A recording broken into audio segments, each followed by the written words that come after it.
আমাদের ভিডিওটি আপনাদের কাছে কেমন লাগছে তা অবশ্যই আমাদেরকে কমেন্ট করে জানাবেন। আর ভিডিওটি ভালো লাগলে এমবি ডায়েরি চ্যানেলটি সাবস্ক্রাইব করবেন আর লাইক দিতে ভুলবেন না কিন্তু। ধন্যবাদ সবাইকে।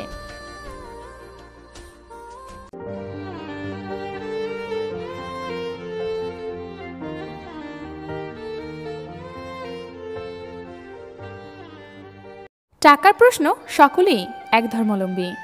কান্না চোখের একটি মহৎ ভাষা। লোকে যা প্রকাশ্যে করে তাও অনেক ক্ষেত্রে তার আসল চরিত্র নয়, লোকে যা আড়ালে করে সেটাই তার আসল চরিত্র। তুমি যদি অপরকে চ্যালেঞ্জ করো তাহলে তুমি তোমার জীবনের একটা দিন হারিয়ে ফেলবে। যদি তুমি নিজেকে চ্যালেঞ্জ করো তাহলে প্রতিটা দিনই তুমি জিতবে।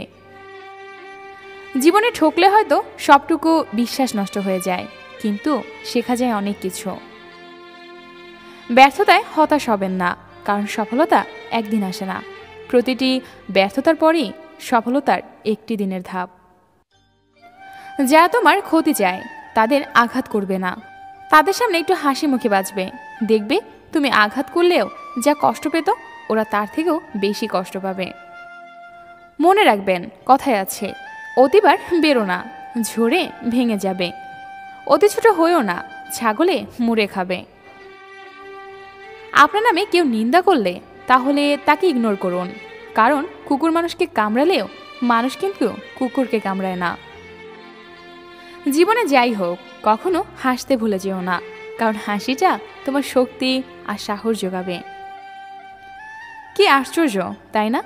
আমরা ভালো থাকবো বলে টাকা উপার্জন করি, আর সেই টাকা উপার্জন করতে গিয়ে আমরা আমাদের সব ভালো থাকা বিসর্জন দিয়ে দেই। পৃথিবীতে যদি সত্যি কেউ আপন বলে থাকে তাহলে তিনি হলেন আমার মা।